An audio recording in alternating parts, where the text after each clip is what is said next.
Glória a Deus, aleluia, aleluia, glória a Deus. Irmãos, que honra, que alegria podemos estar juntos aqui nessa tarde. Foi o Senhor quem preparou esse dia para que nós nos regozijemos e nos alegremos nele.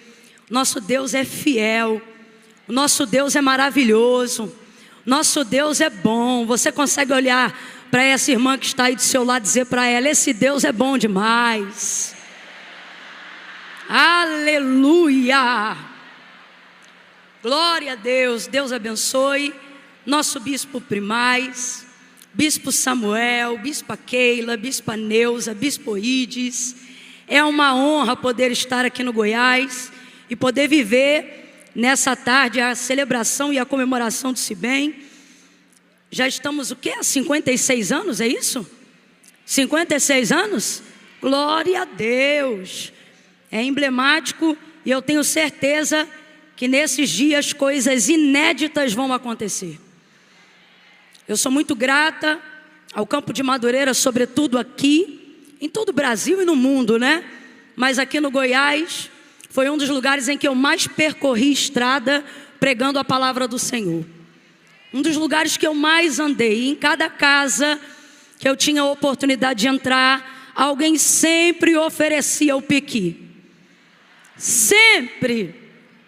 E era uma dor que eu carregava, porque eu conseguia dizer sim para tudo que a comida goiana me oferecesse, menos tristeza que me dava. O semblante dos irmãos caíam, ficavam tristes. E aí eles diziam: tenta cozido, tenta cru, tenta em calda, tenta picado, tenta com caroço, tenta sem caroço. E eu tentei, irmãos, e foram anos tentando. E então eu comecei a pensar: meu Deus, será que para comer o piqui tem que nascer aqui?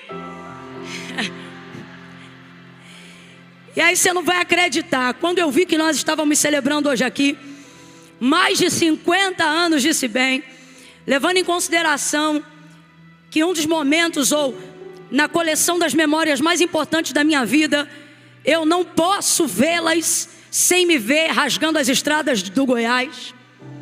E é tão interessante porque em qualquer parte do Brasil nós falamos de Goiás, a preposição correta é de Goiás, mas no Goiás ninguém fala de Goiás, a gente fala do Goiás, porque é um carinho, é uma coisa afetiva que se tem com essa região.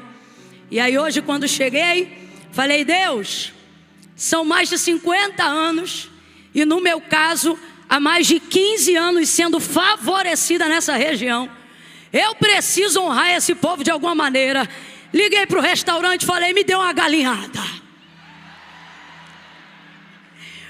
E eu estou um pouco debilitada ainda da saúde, me recuperando de uma desidratação profunda. Então, se você perceber que eu estou falando um pouco lento, é porque a minha boca seca muito enquanto eu falo ainda, porque eu estou em fase de recuperação. E eu disse: me dê uma galinhada. Subiu a galinhada, tinha arroz, tinha galinha e tinha... Falei: hoje vai. E fui botando a primeira, a segunda. Falei: uai, já não estou sentindo o cheiro tão forte. Uai, o gosto já não está tão forte. Vai a terceira, a quarta. Daqui a pouco eu já estava preparada para rapar o prato. Rapaz, não é que o pequi desceu hoje?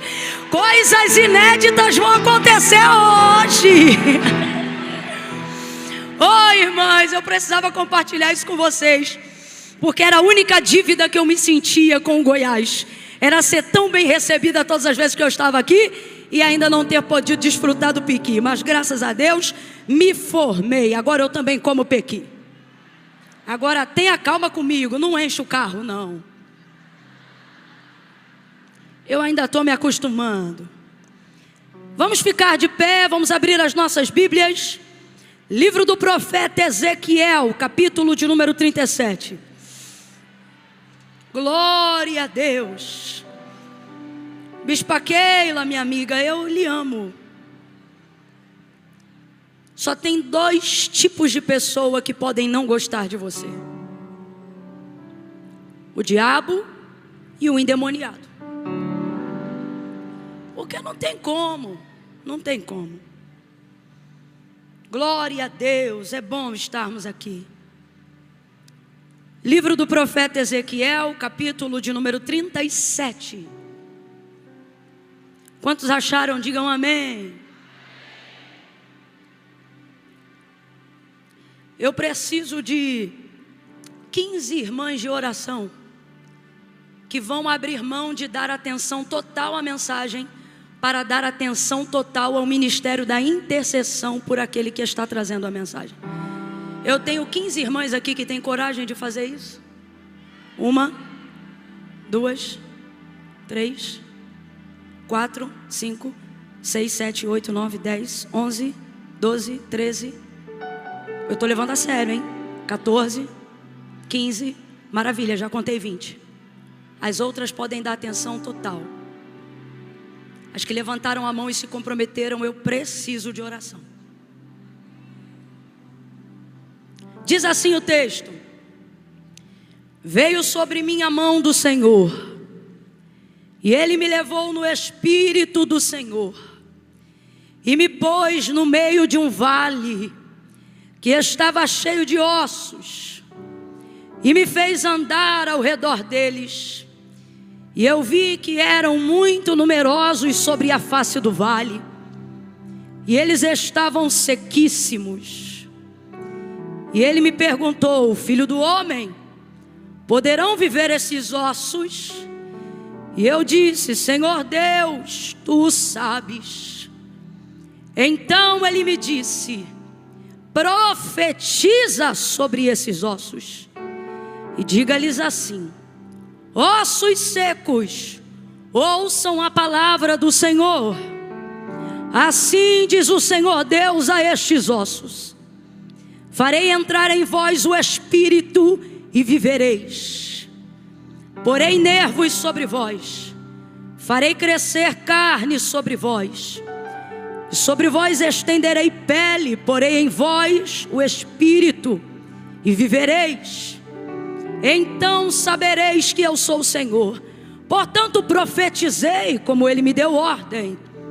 E enquanto eu profetizava, houve um ruído, um barulho, e os ossos se ajuntaram, cada osso ao seu osso. Olhei, e vieram nervos sobre eles, e cresceu carne sobre eles, e estendeu-se sobre eles pele, mas não havia neles espírito.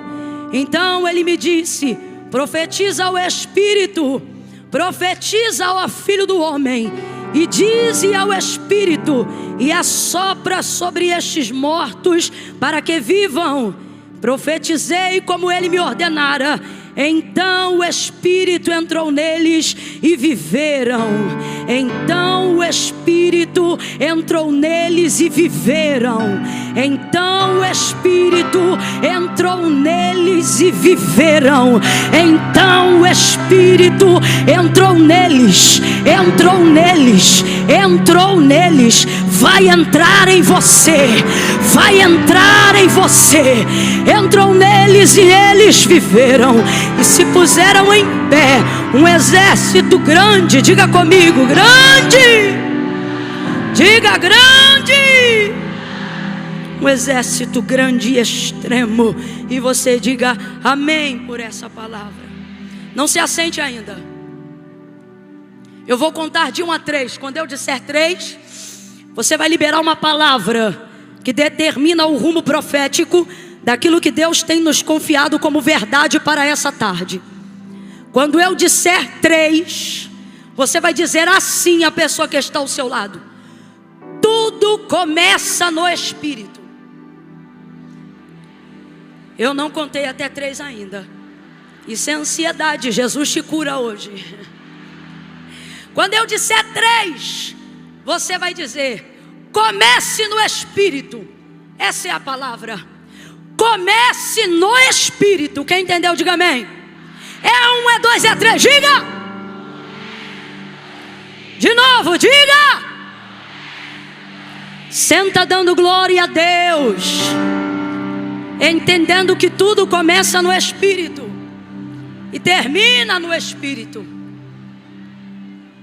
Passa pela alma, passa pelo corpo, mas começa no espírito e termina no espírito. Só para eu ter certeza que você está comigo. Começa e termina. Com o passar dos anos, principalmente depois da década de 80 para cá,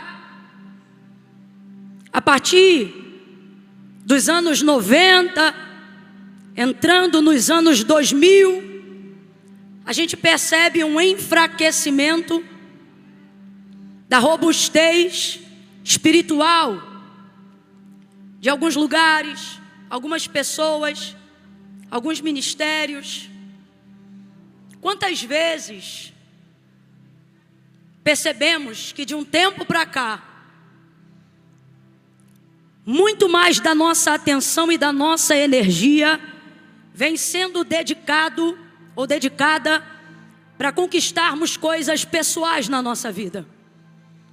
Há um clamor incógnito, sutil, dentro da nossa alma, de dar uma resposta para a sociedade de que nós somos bem-sucedidos. E queremos usar o nosso sucesso pessoal para a glória de Deus, a fim de que tudo que pedimos para que Deus faça em nós, Deus faça para a glória dEle, mas queremos que Ele faça questão de que essa glória se manifeste em cima do sucesso que eu quero ter. Deus, me enriqueça para a glória do Teu nome, me dê saúde para a glória do Teu nome, me favoreça para a glória do Teu nome, para que Te conheçam através do meu sucesso, sucesso ministerial, sucesso patrimonial. A realidade é que, infelizmente, a sociedade e o mundo que nós vivemos trabalha em cima de nós, pressionando o tempo todo que nós venhamos dar uma resposta de por que somos evangélicos, por que somos protestantes, por que renunciamos isto ou aquilo, por que desejamos viver uma vida de santidade, por que abrimos mão de todo e qualquer pecado. E de pronto a nossa resposta é por amor a Deus. Mas a verdade é que no dia a dia, somos nessa tarde, começo por mim, capazes de admitir que às vezes as nossas atitudes não são tão coerentes com esse princípio que nós dizemos ter. Qual? De que tudo que temos, tudo que possuímos e tudo que desejamos ter é para que quando alguém pergunte ou para que quando alguém veja, possamos dizer: foi Deus que fez. Minha vida é para a glória de Deus. Eu sou para a glória de Deus. E aonde está a incoerência, Camila? Na dedicação do tempo e da energia a Deus. Começamos a dedicar mais tempo, mais energia para o resultado e não para o processo devocional que consagra as nossas coisas de fato a Deus. Eu vou tentar falar mais abertamente, que é para todo mundo entender. Miramos um alvo, queremos a realização daquilo, e então oramos a Deus e dizemos: Senhor, abençoe aquilo que eu quero, abençoe a casa que eu quero ter, abençoe o carro que eu quero ter, abençoe a família que eu quero construir. Nós apontamos o que queremos e então pedimos para Deus abençoar o alvo do nosso desejo. Estou falando verdade ou mentira, gente? E a verdade é que sabemos que o correto é que as coisas não girem em torno de mim, mas elas girem em torno da vontade de Deus. Então logo o ideal não seria eu escolher o que eu quero e pedir para Deus abençoar, mas seria eu orar para que Deus dissesse para mim o que Ele quer, e então eu trabalhasse em cima do desejo dEle, da realização dEle, do que levanta o nome dEle, do que faz ele conhecido e não eu, do que faz ele afamado e não eu, do que faz ele sorrir e não eu, do que faz ele ser reconhecido e não eu. A nível de princípio, dentro de um padrão de moralidade espiritual, achamos que estamos fazendo certo. Mas a pergunta é: se de fato tudo que temos e tudo que possuímos, queremos que Deus seja glorificado nisso, porque o tempo da nossa vida espiritual diminui e o tempo do nosso trabalho aumenta cada dia mais.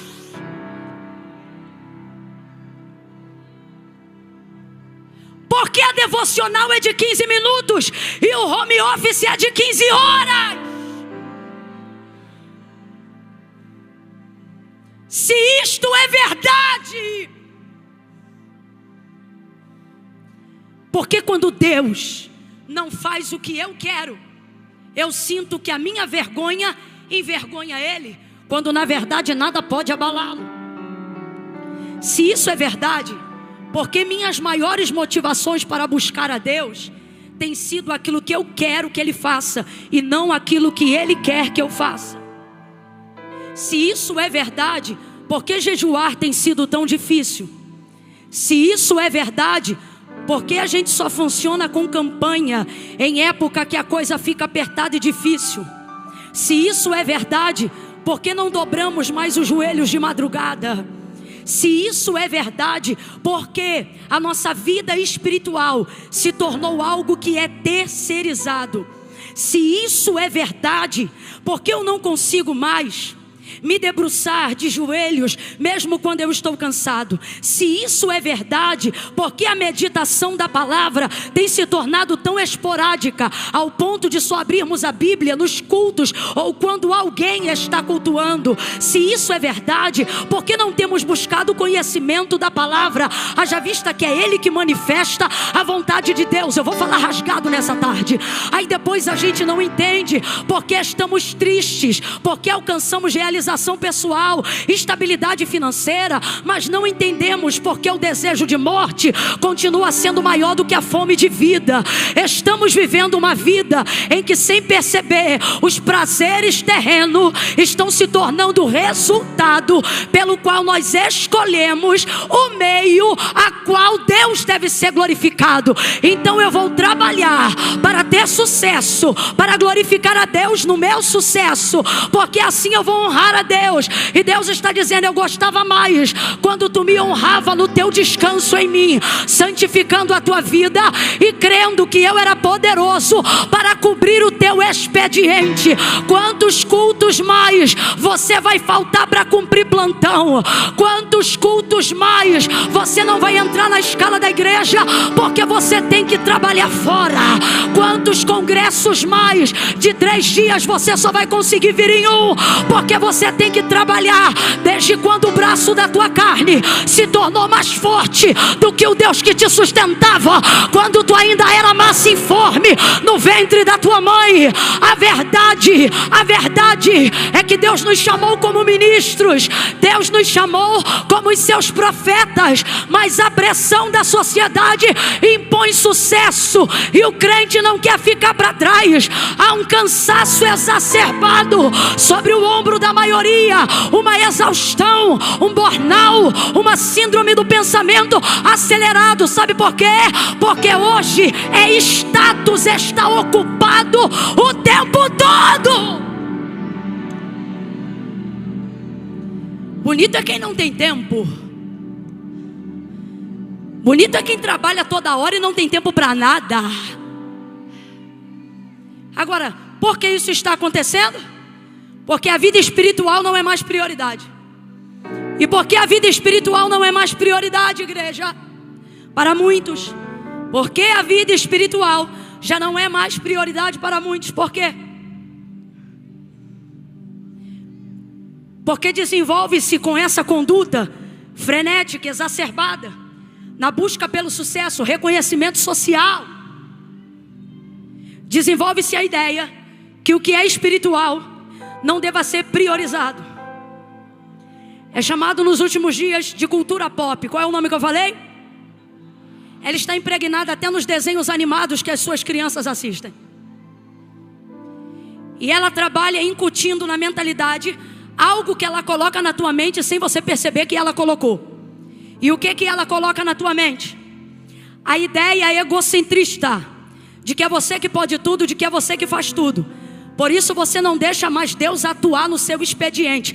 Você só deixa Deus atuar no seu expediente quando você entra em áreas impossíveis de resolver. Mas quem disse que o nosso relacionamento com Deus deve ser desenvolvido somente quando questões impossíveis se apresentam? Olha para mim, isso está nos distanciando de Deus. Um Deus que você só busca quando precisa de socorro. Um Deus que você só se relaciona quando precisa de escape. Um Deus que você só conhece no momento das causas urgentes. E porque a gente já não se relaciona ou não está se relacionando no nível de intimidade que deveríamos estar nos relacionando com esse Deus? Ora, é porque agora eu cubro o meu expediente. Eu faço com o braço da minha carne. Eu vou, eu conquisto, eu chego, eu acho. Então só quando você de fato não pode, aí você diz: Senhor, meu Deus e meu Pai, eu estou aqui na tua presença. Porque sentir Deus tem se tornado obrigação de que o outro faça você sentir. Porque há uma escassez em nós de motivação própria para buscar a Deus. Então é o pregador que tem que ter muita unção. É o cantor que tem que dormir no azeite. É o pastor que tem que ter autoridade para fazer você sentir, para fazer você glorificar. Porque se alguém de fora não te der motivos, você não sabe quais são os próprios. Terceirização da vida espiritual. Quem está me ouvindo, diga amém. Eu já vou entrar no texto, irmãos. Tem dias que Deus me envia como pregadora, mas tem dias que Ele me traz como profeta. E essa tarde é tarde de concerto, e glória a Deus por isso. Porque o Senhor só faz isso com aqueles a quem Ele ama.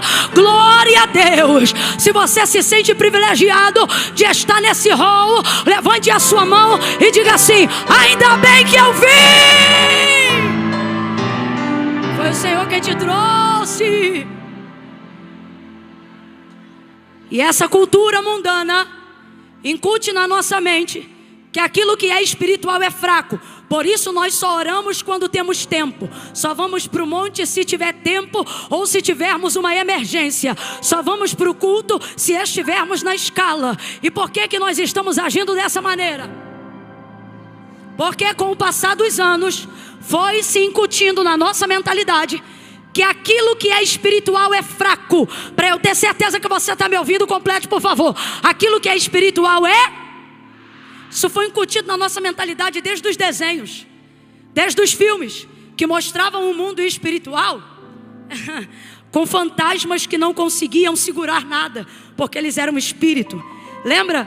Eles não têm autoridade sólida e atravessavam paredes. E isso era colocado na minha mente e na sua. Isso é um exemplo pífio que eu estou dando, mas só para você entender. Foi colocando-se na nossa mentalidade a ideia de que a carne vem primeiro, que o corpo vem primeiro, que o que é visto tem mais importância, que aquilo que eu posso tocar, aquilo que eu posso segurar é mais forte, é mais sólido. Mas essa não é a verdade. Talvez eu esteja lhe dizendo algo que você pense: ah, Camila, eu sei disso, mas será que sabe mesmo?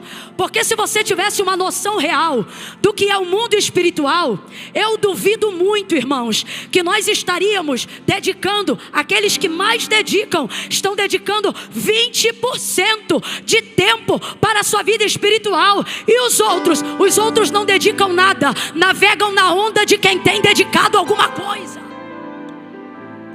Todo o outro restante vai para a família, vai para o trabalho, vai para a obra, até para a obra da igreja. Queremos espiritualizar até ou melhor, deixamos de espiritualizar até o serviço eclesiástico. Se tornou uma norma administrativa. Eu vou porque meu nome está na escala, mas já não faço mais aquilo com quê? De adoração, com motivação de entrega. Reclamo da farinha de trigo que me pediu na cantina. Por quê? Porque agora é só trabalho. Meu nome na escala de limpeza de novo. Reclamo de novo, porque para mim é só trabalho. Foi-se o tempo que alguém passava um pano no banco 2 vezes na semana, dizendo: Deus, eu estou aqui porque eu amo servir a tua casa. Para mim esse trabalho ainda é espiritual.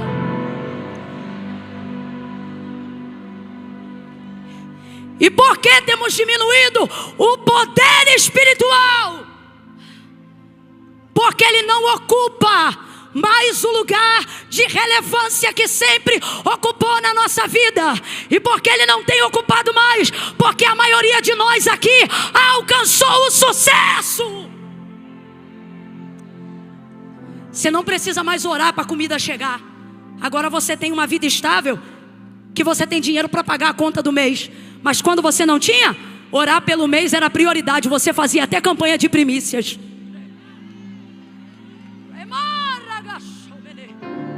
Pode aumentar e pode vir comigo. Viu que eu fiquei doida? Entra junto. Se você tiver disposição, viu que eu fiquei doida? Navega comigo. Ih, não creu. Alguém crê? Então vem, meu filho. Ele ainda está sendo experimentado na fé. Ele não creu. Aleluia. Agora você não ora mais quando recebe compra. Eu só estou te dando exemplos para que você não diga que eu vim aqui jogar a conversa fora. Só Deus sabe o esforço que eu estou fazendo para pregar. Irmãos, eu vim aqui e esses exemplos são para mostrar que eu e você já não temos mais valorizado o mundo espiritual como ele deve ser valorizado. Quando você dependia de Deus para fazer compra do mês, tu levava a vida espiritual tão a sério que quando as compras chegavam, você não botava no armário antes de consagrar o Senhor. Deus está falando comigo ou só com mais alguém? Eu me lembro, quando minha mãe arriava a sacola, eu saía correndo para pegar meu biscoito preferido. E ela batia na minha mão e dizia: tira a mão! E ela dizia: estende a mão. Senhor, eu te dou graças, faça com que esse alimento renda, até que tu tenha poder para prover o próximo. Eu estou sentindo um resgate do Espírito Santo nesses 56 anos tão grande, tão grande, tão grande, que daqui para o ano que vem, em São Paulo, vai ter gente que vai de avião, vai ter gente que vai de carro, mas eu não vou duvidar se alguém for transladado, porque o Espírito Santo vai entrar em você de novo e vai te fazer entender que o mundo espiritual é mais real do que a cadeira que você está sentada, é mais real do que o chão que você pisa.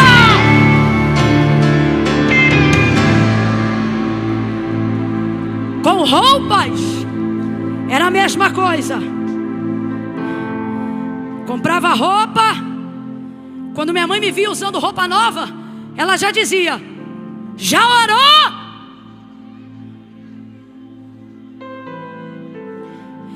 Eu cultivo um bom hábito até hoje, mas percebo gente que perdeu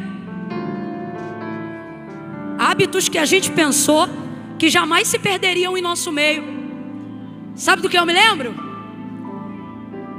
Não se tinha coragem de ingerir uma refeição sem fazer uma oração. Você orou hoje antes do almoço? Irmãos, não se saía de casa sem fazer a devocional. Não, depois eu oro. Deus está vendo que não dá tempo. Deus está vendo que não é mais prioridade.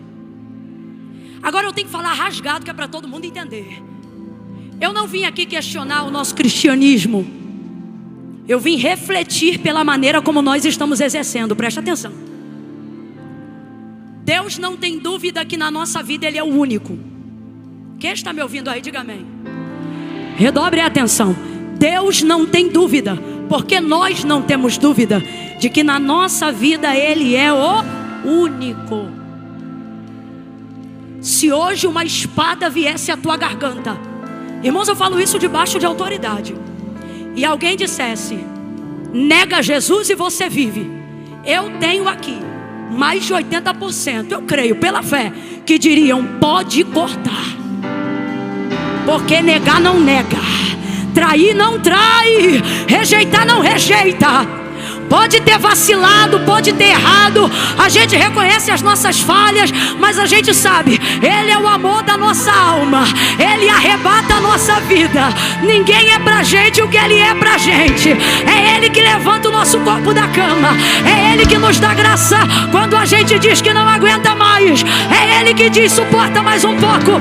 É Ele, é Ele, é Ele. Então Ele sabe que Ele é o único. Os outros têm mãos, mas não carregam, tem pés, mas não caminham, tem olhos, mas não veem. Mas o nosso Deus tem olho como chama de fogo, e a gente reconhece a autoridade dele. Ele não é um ancião aposentado, Ele é a raiz de Jessé, o lírio dos vales, a resplandecente estrela da manhã. Quem o trocará? Quem mudará de Deus? Quem o negará? Não negamos, não traímos. Ele sabe e nós sabemos que na nossa vida Ele é o único. Vamos lá? Ele sabe e nós sabemos que na nossa vida Ele é o... Ele sabe e nós sabemos que na nossa vida Ele é o... Então não é sobre isso que eu vim pregar. Eu não estou falando com 10 crentes. Eu sei que para cada rosto que meu olho acompanha aqui nessa tarde, para Deus e para você, você sabe, Camila, Ele é o meu único. Amém? Não é sobre isso. A pergunta aqui não é, bispo Oides, se Ele é o único, porque Ele sabe que Ele é o único. Ele está dizendo: eu vejo e eu sei que eu sou o único. O problema é que já há algum tempo eu não sou mais o primeiro.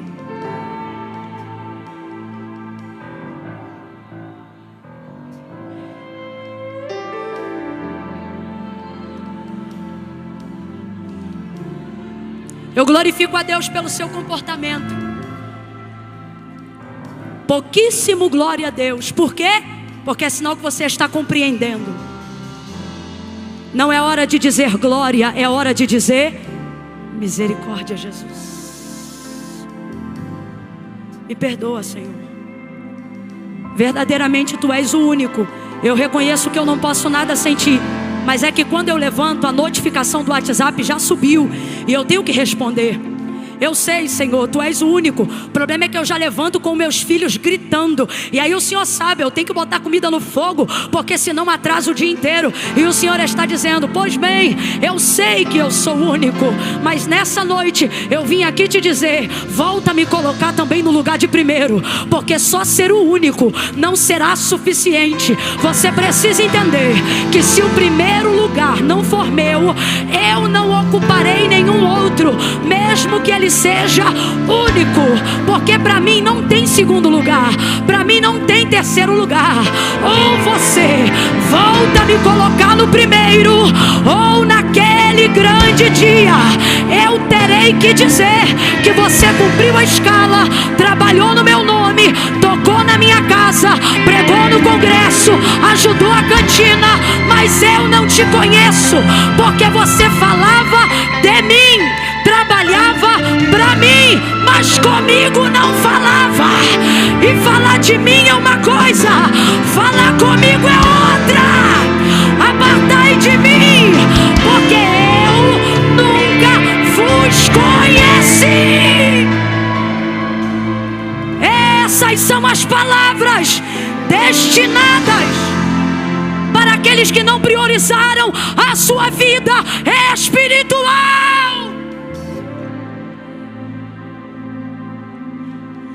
Naquele dia chegarão a ele e dirão assim: olha, eu expulsei demônios em teu nome. Tinha autoridade, tinha ou não tinha?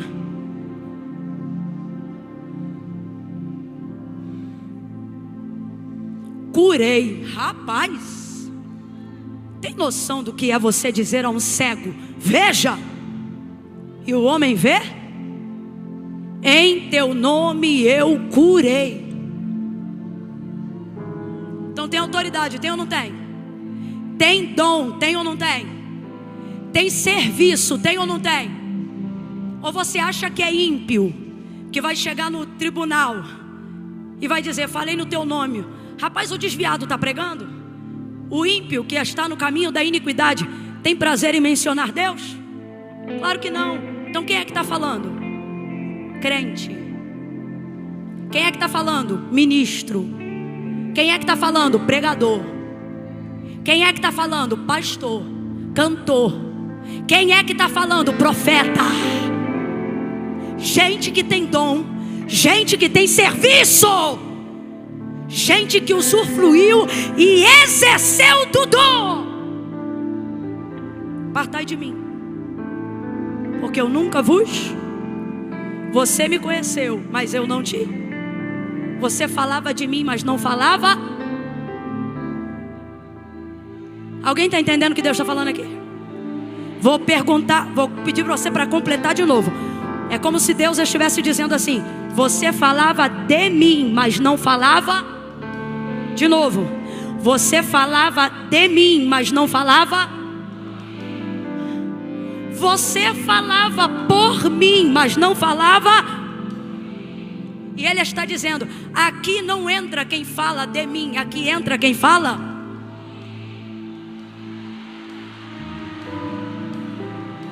Consegue entender a diferença?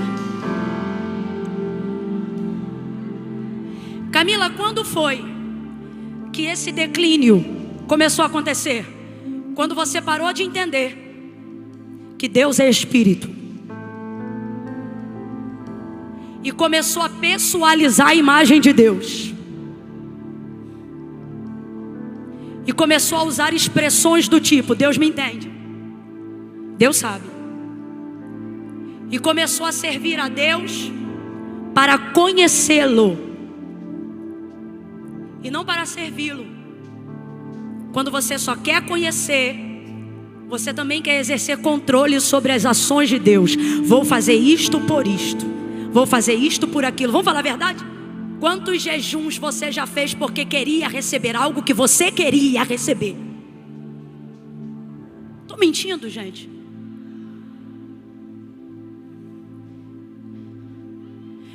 João é categórico e ele diz: Deus é Espírito. Jesus é categórico e ele diz: Deus é Espírito. E convém que os que o adorem em e em. Então vamos lá, Deus é. E convém que aqueles que o adorem em Espírito e em. É o que está acontecendo, gente. O mundo espiritual está sendo priorizado na nossa vida? Não, porque queremos que a glória de Deus se manifeste na busca do nosso sucesso. Nos apartamos de doutrinas básicas, disciplinas espirituais das quais um crente não tinha coragem de buscar a face de Deus se não estivesse exercendo-as. Utilizamos a manifestação do entendimento da graça nos últimos anos como válvula de escape para pedir perdão todas as vezes que eu pecar. Só que graça não é válvula de escape para eu ser perdoada quando pecar. Graça é empoderamento para que eu não peque mais. Eu vou falar como Deus está mandando. Tem coisa na tua vida, você que está me ouvindo aqui, que é depressão, sim. Vai depender de um remedinho debaixo da língua por um tempo, sim. Vai fazer a terapia e parar com esse preconceito, sim. Vai necessitar de alguma recomposição hormonal, vai precisar de substância neural para colocar no lugar a perda de alguma coisa que você está tendo, sim. Agora existem pessoas que estão tratando como depressão apenas o vazio do declínio de uma vida espiritual. E é por isso que você toma remédio e não funciona, faz a terapia e não funciona, porque você está querendo resolver com ciência algo que na verdade é um rombo do tamanho do abandono da vida devocional que você deixou para trás. De canto pega na mão de alguém que tem unção aqui, hein? Tem unção aqui para despedaçar julgo. Pega na mão de alguém e diga: o que é da ciência, a ciência fará, mas o que é de Deus, remédio nenhum fará. Volta pro quarto, volta a jejuar, volta a ler a Bíblia, volta a vida devocional.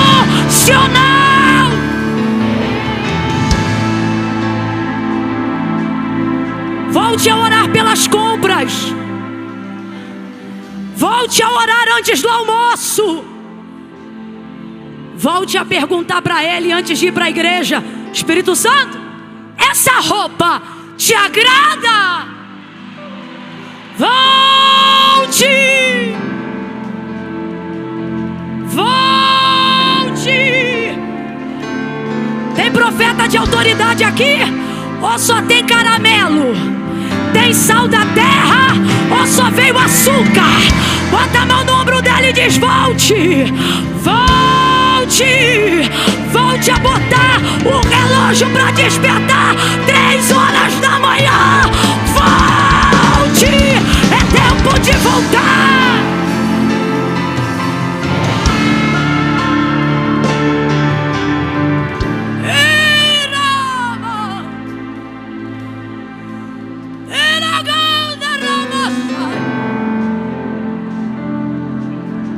Se eu não estivesse pregando, eu já estava de rosto abaixado, fazendo com Deus um concerto e dizendo: Pai, nem amanhã não, é essa madrugada ainda eu vou ao teu encontro, é essa madrugada ainda eu vou buscar a tua face.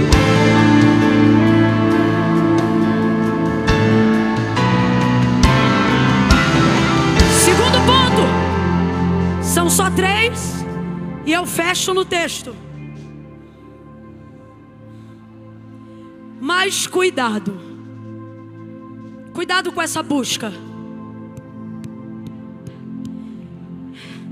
Eu sei do que eu estou falando. Eu conheço gente que busca mais do que eu e você, mas também não vai ver Deus.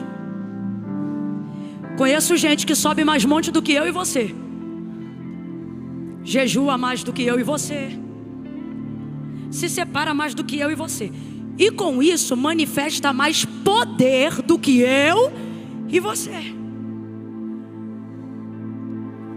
Mas eu tenho cá minhas dúvidas, porque se aquele que adora a Deus precisa priorizar a vida espiritual, por entender que o Deus adorado é espírito, também precisa entender o que disse Jesus em João 4. Precisamos adorar em espírito, porque se Deus é espírito, mas também precisamos adorá-lo em... E a verdade da motivação, da busca de muitos é: estou buscando Deus para ter poder, porque quando eu pregar,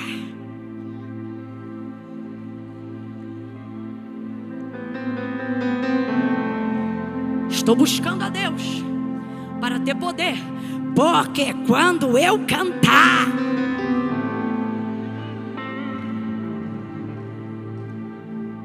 tu acha mesmo que Deus é bobo?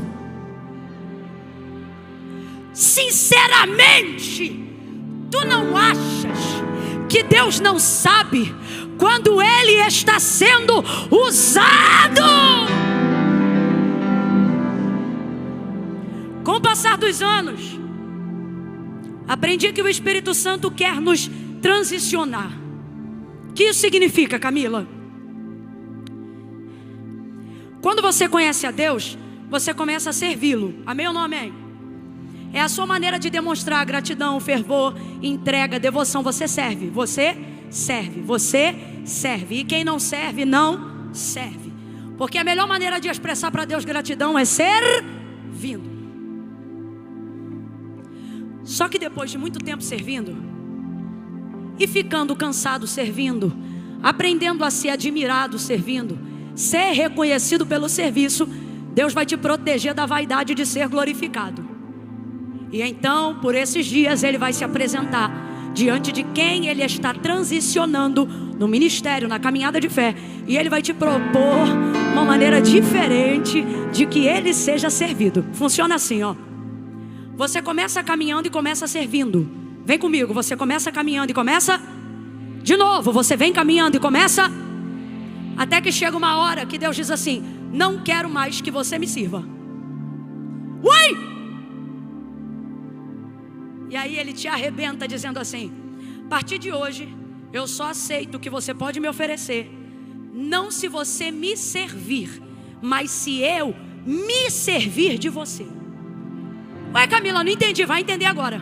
Quando eu sirvo a Deus como o que eu tenho, sirvo a Deus como o que eu posso, sirvo a Deus como o que eu disponho, sirvo a Deus com as minhas decisões, sirvo a Deus com a minha habilidade, com aquilo que eu julgo ter potencial para servir e para entregar.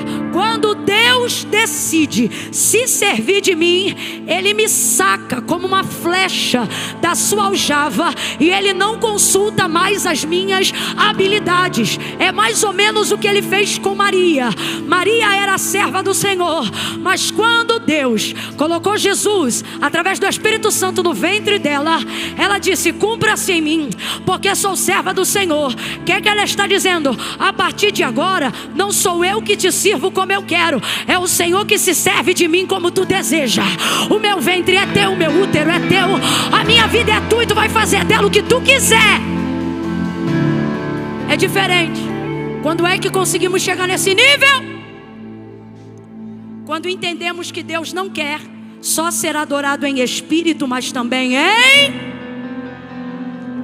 Existem pessoas que estão buscando poder, unção, dom, para serem ovacionadas. Você acha que Deus não está vendo isso, gente? De fato, é gente que tem mais autoridade no dom do que eu e você junto. Porque reino de Deus trabalha com semeadura. Plantou, vai colher. Só que se eu te disser que nessa tarde Deus nos reuniu aqui para dizer: eu não quero que você me busque pelo que você quer receber, mas quero que você volte a se relacionar comigo por sentir saudade da minha presença, por ficar atribulada quando não consegue mais orar um dia, por ficar angustiada quando vê que tua vida espiritual está declinando e você não consegue reagir diante da apostasia. Vamos falar a verdade? Você fica sem dinheiro, mas continua bem se tua vida espiritual estiver ok. Você pode estar enferma, mas continua bem se a tua vida espiritual estiver ok. Quantos leitos de enfermidade eu já visitei, e quando eu cheguei lá na hora, eu pensei: vou consolar aquele que está às vésperas de morrer. E quem estava às vésperas de morrer era que consolava a minha vida, porque a pessoa estava tão pronta, tão pronta, tão pronta, com a vida espiritual tão equipada, que eu já vi gente dizer para os filhos: não ore para Deus me segurar, porque o que eu vi lá eu quero voltar, e aqui eu não quero mais ficar. O que é isso? Vida espiritual em dia. Tem medo de nada. Os outros dizem assim: eu vou te matar. Você diz: deixa vir. Isso é vida espiritual em dia. O que colocou os ossos do vale em pé? A carne? Foi a carne, gente?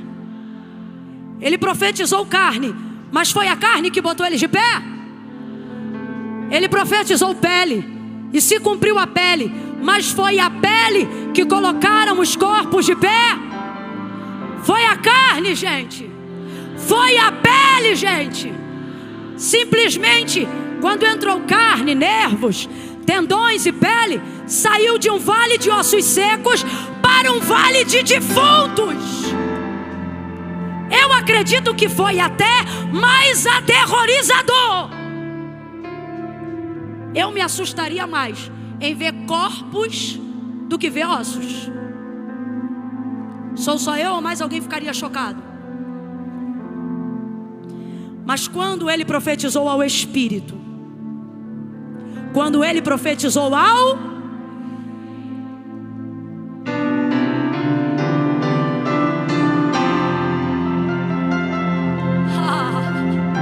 se você voltar a orar, se você voltar a jejuar por amor,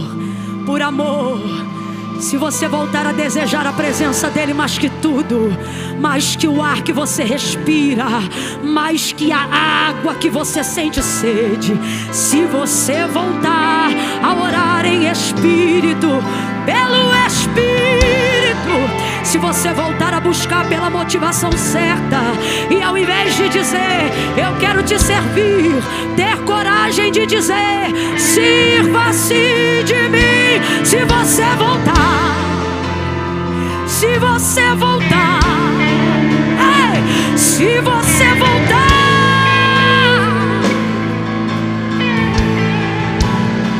o vento vai soprar, o vento vai soprar dos quatro cantos, em todas as áreas da sua vida. Arruma espiritual, que Deus arruma financeira. Arruma espiritual, que Deus arruma conjugal. Arruma a espiritual, que Deus te ajuda na emocional.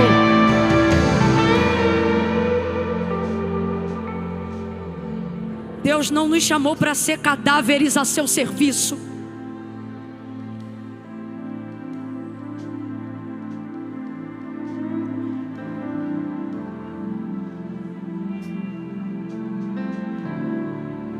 Tem pele, tem cabelo, tem escova,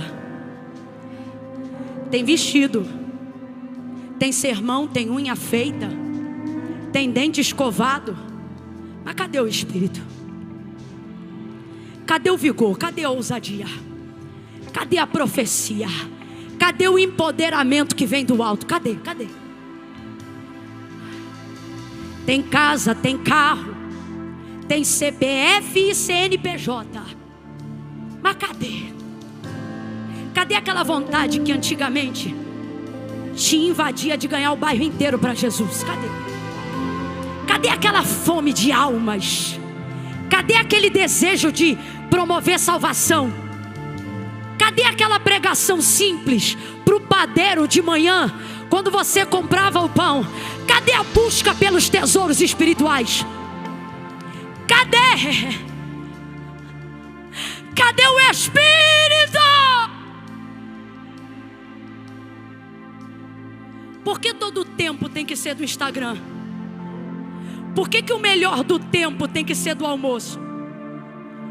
Por que a parte mais especial do tempo tem que ser para festinhas sociais de gente que nem lembra quanto tempo a gente passou lá? Por que você está deixando o lugar da oração por causa de reputação?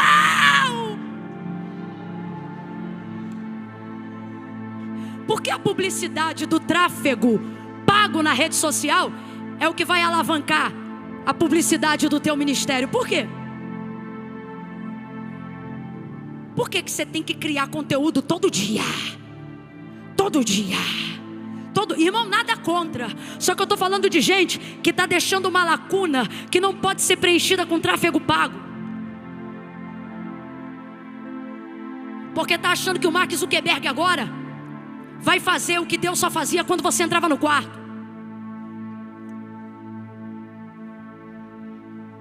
Eu louvo a Deus por toda a mídia e publicidade para conseguirmos promover um congresso tão grandioso como esse.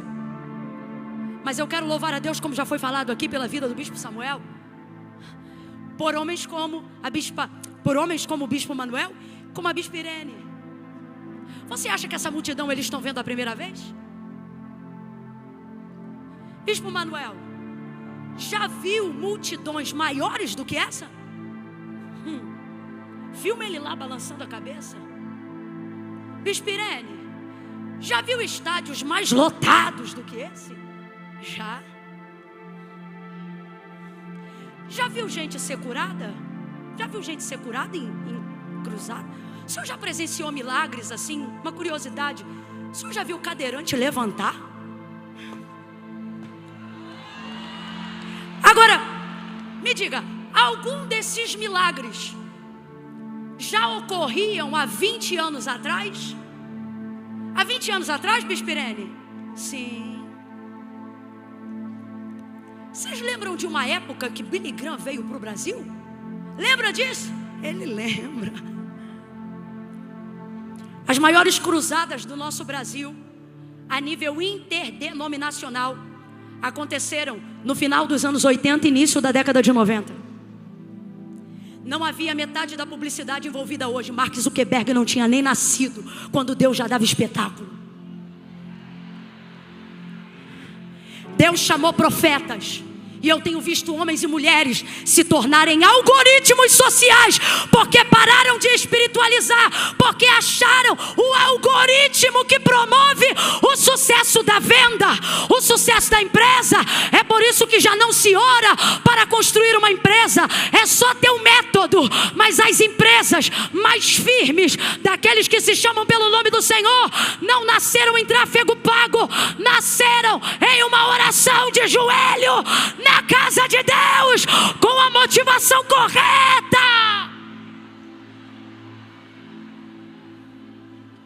Qualquer empresa pode promover um evento igual a este ou maior do que este.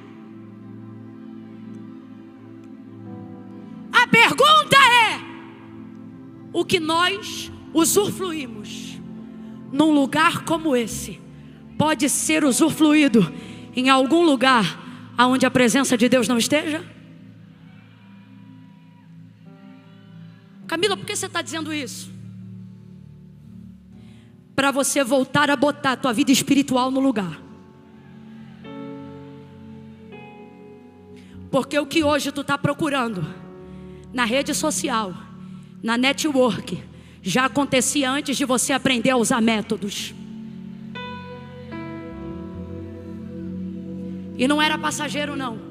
Sabe por que nós estamos hoje aqui? Depois de 56 anos com essas mulheres?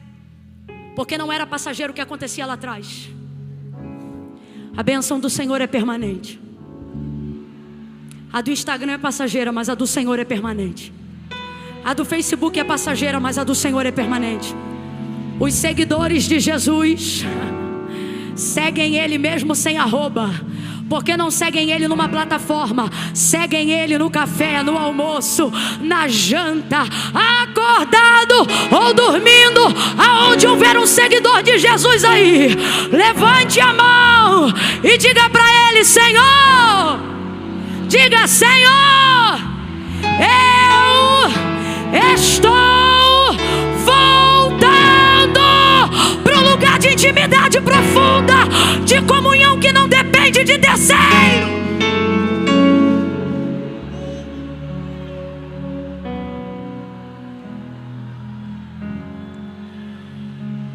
Eu não quero ser uma blusinha bonitinha num dia de congresso.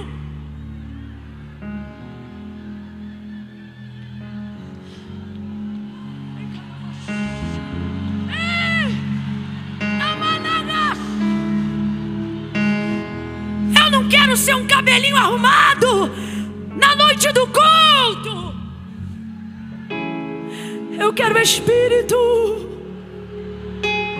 Eu quero o Espírito. Eu quero abraçar em mulheres e ver elas alcançando a libertação pelo Espírito que se move em mim.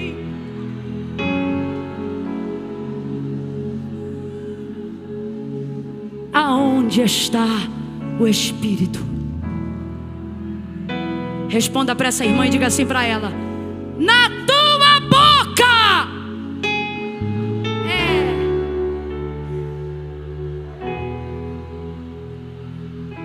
Abre a boca e profetiza.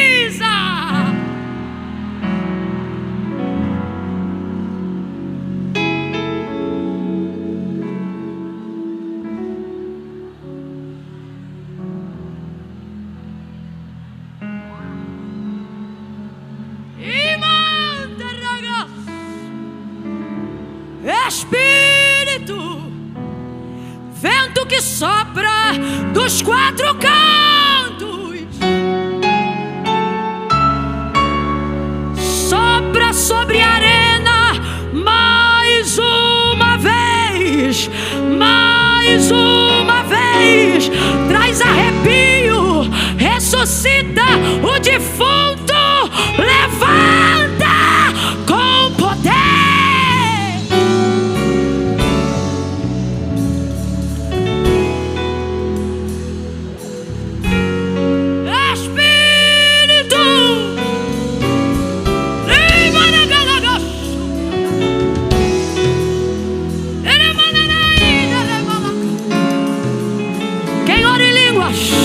Quem adora em línguas, essa é uma reunião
abaixar a mãozinha, continue cantando em reverência. Espírito.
Ezequiel vai dizer assim: então eu profetizei, como se me deu ordem. E o que Deus deu ordem, Deus disse: diga-lhe assim, chama o Espírito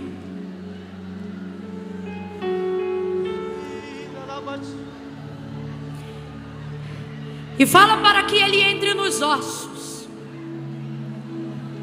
Então Deus disse a Ezequiel: diga-lhe assim. E aí Deus, eu disse quem? Vai falar essas palavras: vento dos quatro cantos, sopra sobre este vale. Foi Deus que falou isso. Quem falou isso? Quem falou isso primeiro?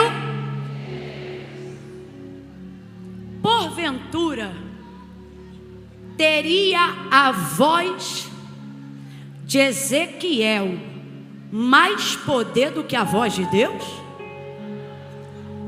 Mas quando Deus fala, não acontece nada. Vocês estão me ouvindo? Quem falou primeiro foi Deus. Quem falou primeiro? Deus disse: vento dos quatro cantos sopra sobre este vale. Mas não soprou vento nenhum quando Deus falou. Mas quando Ezequiel fala: vento dos quatro cantos sopra sobre este vale, o vento começa a soprar. Então eu te pergunto: teria a palavra de Deus mais poder na boca de Ezequiel do que na boca do próprio Deus? Teria, gente? Dê um não bem redondo aí. Teria? Teria não, teria nada, teria nunca. Mas por que quando Deus fala não acontece nada? Porque quando Deus levou Ezequiel lá, é para eu entregar? Se é para eu entregar o microfone, só pode falar que eu entrego. É para entregar? É para eu falar? Posso falar só mais 5 minutos? Ele falou para eu falar até 10 se eu quiser.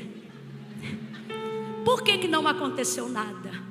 Rapaz, eu estou vendo este homem em pé. Eu estou vendo você com pelo menos 30 anos a menos sentado.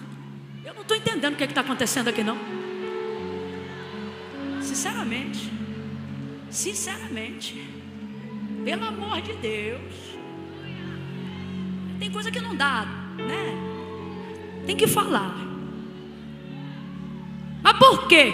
Que quando Deus fala não acontece nada, e quando Ezequiel fala acontece tudo? Porque a palavra de Deus diz assim, ó, que naquela visão Deus tomou Ezequiel pela mão. Vem comigo, minha Ezequiela. Tomou ele pela mão e fez ele andar. Minha bispa, eu quero você paradinha agora, porque quem vai te fazer andar sou eu. Faz o que você não quer, pode fazer o que você não quer, tá? Só não esquece que eu sou Deus, tá? Tipo, fica parada aí. Ezequiel estava assim. Por que o texto diz me tomou? É igual eu fiz com ela ali, não perguntei se queria, eu peguei. Segunda coisa, fica dura aí, Keila, durinha aí, vai, não sai daí não. É como se Deus fizesse assim e ele não fosse. Ah, Keila.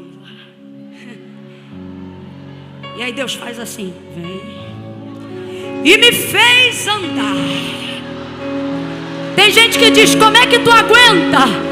É porque Ele me toma pela mão e me leva e me faz andar. Ele me faz pregar, Ele me faz compor, Ele me faz cantar, Ele me faz orar.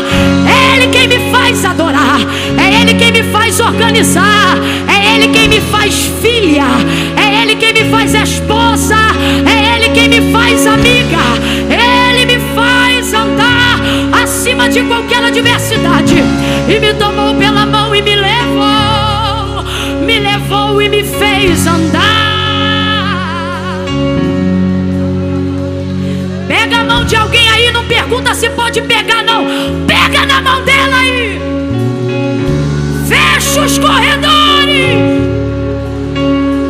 Se ela estiver sentada, bota ela de pé num puxão só.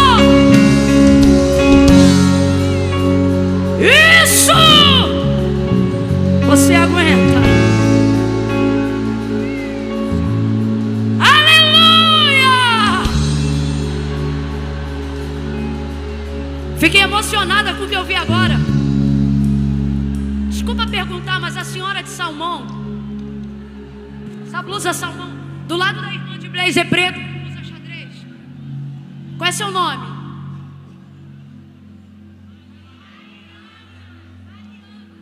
Irmã Mariana. Irmã Mariana, não fica chateada comigo não. Quantos anos a senhora tem? 77. E uma voz audível para ninguém precisar dizer para mim de novo. Sei que a irmã Mariana tem algumas dores. Mas quando eu disse assim, se tiver sentado, toma pela mão e bota de pé. Ela não deu um tapa e nem beliscou a irmã do lado não. A irmã deu a mão, puxou. Ela tentou 3 vezes, na terceira ela subiu. Irmã Mariana, eu ministro agora debaixo do poder de Deus sobre os teus ossos. Tudo que no mundo físico estava como sentença para tu descer à sepultura em breve, está sendo cancelado agora. O Espírito Santo entra em você até os ossos e te cura das inflamações nas juntas, na medula, e renova o líquido da tua espinha agora. Mariana, receba espírito de vida e de saúde, porque foi obediente à palavra.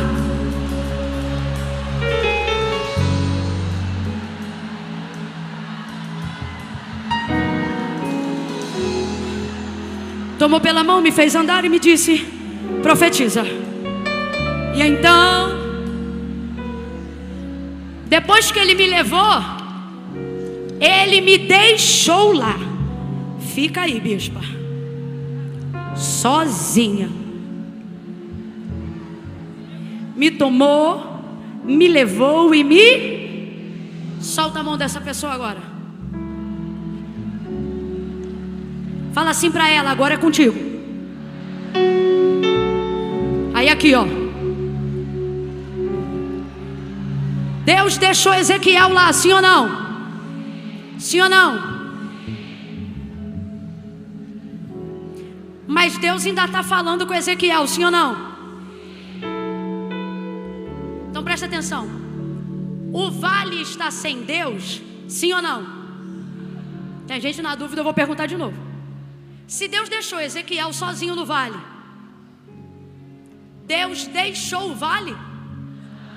Gente, é só ir para o que está escrito. Me tomou, me levou e me... A manifestação da presença de Deus está presente no vale, gente? Não, Ezequiel está lá como? Fisicamente sozinho. E o vale? O vale está seco e sozinho. Deus está no vale? Deus está no vale? Vou perguntar a última vez, Deus está no vale? Mas Deus ainda está em alguém ali. É por isso que quando Deus fala, o vale não Ouve, porque Deus não está falando com o vale.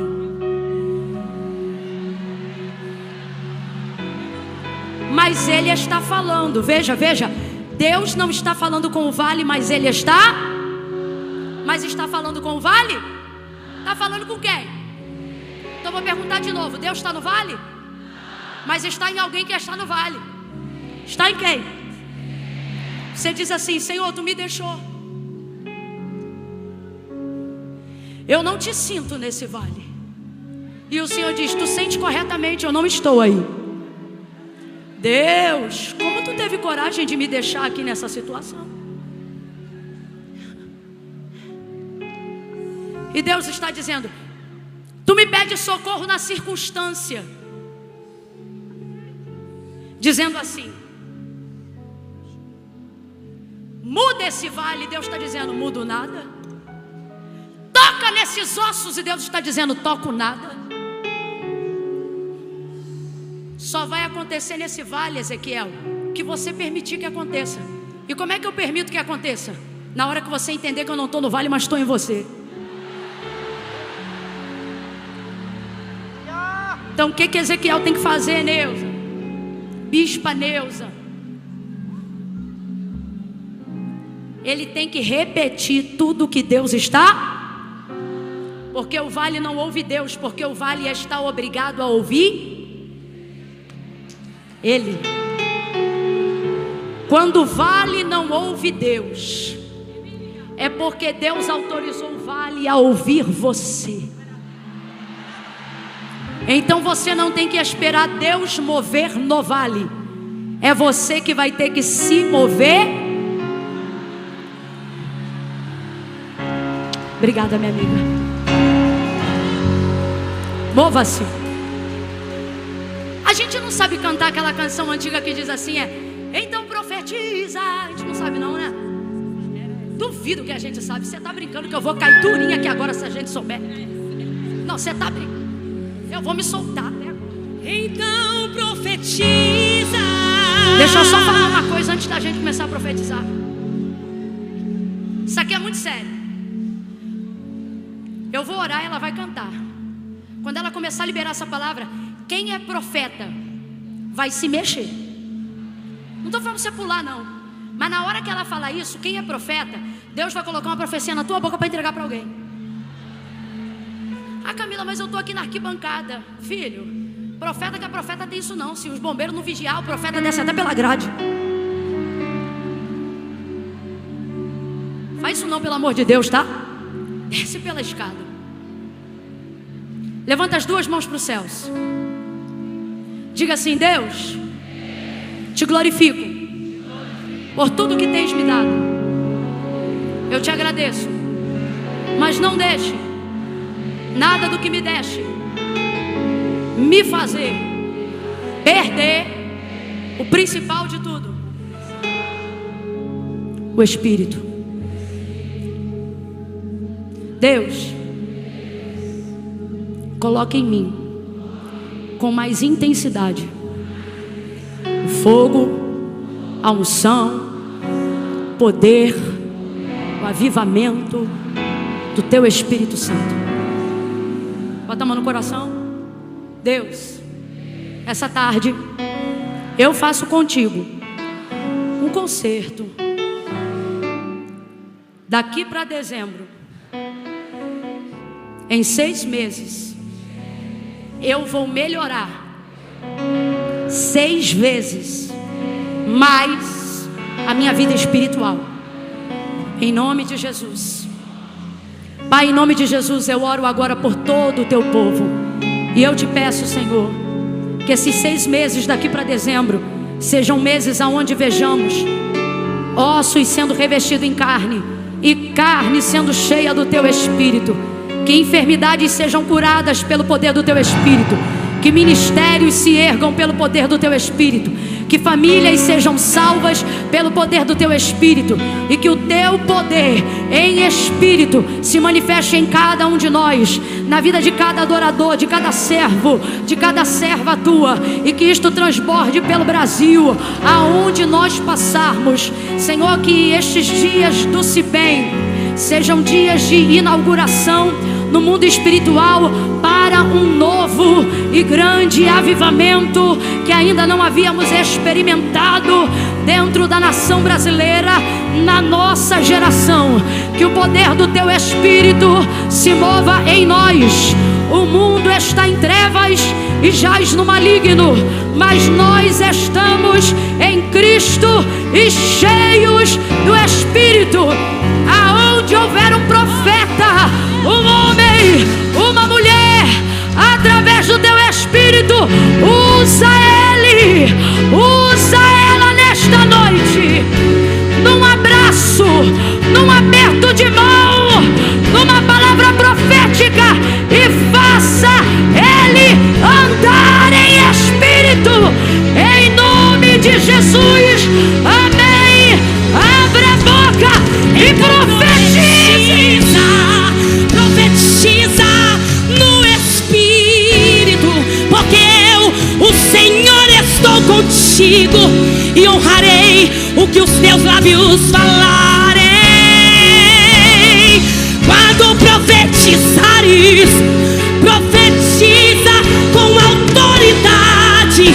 Entregue a minha palavra com verdade, porque ela é força, ela é vida, ela é poder, poder, poder, poder. E esses ossos secos viverão, viverão, viverão, viverão, viverão, viverão, viverão, viverão, viverão, viverão, viverão.